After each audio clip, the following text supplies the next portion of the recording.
Good morning, Scott here, known as Cantaloupe to some online, and I'm bringing a video to you on a subject that's interesting to me. It might be of interest to you or someone you know, and I want to talk about the COP test.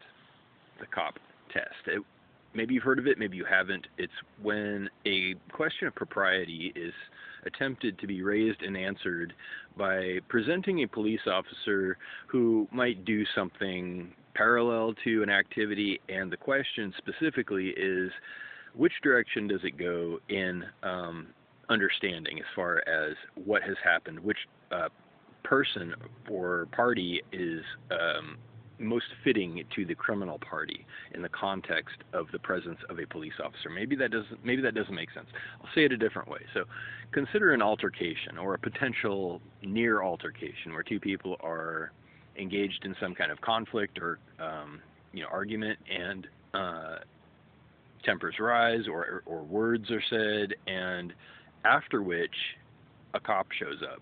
And the question can be asked of each person, who feels more guilty? Who feels like maybe they were at fault? This is the COP test. So here's a problem, though. While this might make sense on the surface, it might seem to make sense, it doesn't actually make sense because there's a history, right? This is taken out of context. Each of these people has a history with police, with law enforcement, potentially having been incarcerated themselves or not. Maybe they are best friends with lots of cops, which would influence their behavior in this case. It's not a valid test because it's taken out of context. And I have mentioned in so many of my videos that there's something called symbol abuse, and that's taking the snapshot out of the bigger picture and saying, okay, this is meaningful out of context. It can be practically and meaningfully transposed and transferred into other situations, when in fact it can't. Here's the problem. So, excuse me, the COP test is unfortunately still used. It is used to ask and answer, like I said, in conclusion, whether or not somebody feels like they were at fault for something, or that they had made a mistake or a criminal error in some case, but it fails to acknowledge whatever abuses by law enforcement may have preceded it, and that's valid. Okay, that has to be weighed in for the COP test to even mean anything. There has to be a bigger picture. What was this person's most recent experience with law enforcement? Do law enforcement ever approach people on their own? Do law enforcement ever abuse authority? Do other people abuse law enforcement for personal gain?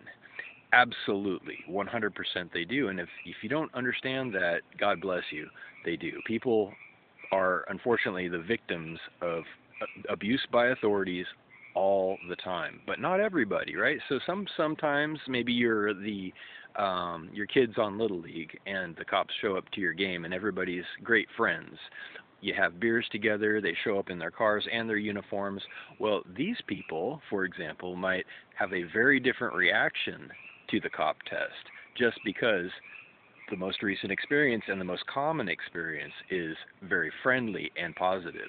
Whereas, somebody who has, for example, been detained illegally or tortured by the police, because that happens too, and, I don't want to digress, but I have personal experience with some of this, they're going to have a knee-jerk reaction that might be leveraged or misinterpreted against them during the COP test. It's not a valid test. Now, so the question is, how do you practically find out who's guilty and who's not? If it's ambiguous, if there's some kind of altercation, how do you find out? There's something called investigation and judgment. You have judgment for a reason. You're born with judgment, and unfortunately, in this part of the world, in our culture, judgment is demonized. Judgment is called inappropriate. It's not evidence-based. It's not, considered valid, but it is valid. Intuition, judgment, investigation, and finally arriving at some kind of necessary conclusion or decision regarding whether somebody has done something, or whether something was within an agreement, or whether action is called for, has to be done. Judgment is we call them judges for a reason, right? You go to court, you present your case, and historically a judge passes judgment, and it's the final stage before action is taken, usually. We have juries, I don't want to digress again, but we have juries in our courtrooms here who aim to replace judges in many criminal cases, but the process is the same. Judgment is still being passed, whether or not this person was said to have broken the law, etc. So to abandon judgment in exchange for what people are now calling evidence-based decision-making. This is another way of saying that people have to prove their innocence. If evidence is required to prove your innocence, such as during the COP test, all that is required for you to be guilty is an absence of evidence.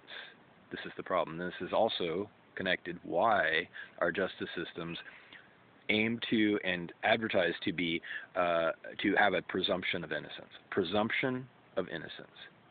So unless there is an actual criminal complaint, unless there's actual damage, unless there is a call for investigation, something substantial enough, and that doesn't just mean someone getting their feelings hurt from a word that they didn't like or whatever. That could potentially be bad, but not in every case. Unless there is a substantial claim and a call for investigation, actual damage outside of a contract, and finally judgment that results in a conviction, there has not been a crime. There does not need to be pursuit of it. There does not need to be involvement by other people, including law enforcement, and especially law enforcement. And there absolutely doesn't need to be a cop test, if you will. So reach out if you like with questions or comments to whitehotrobot@gmail.com. Thank you.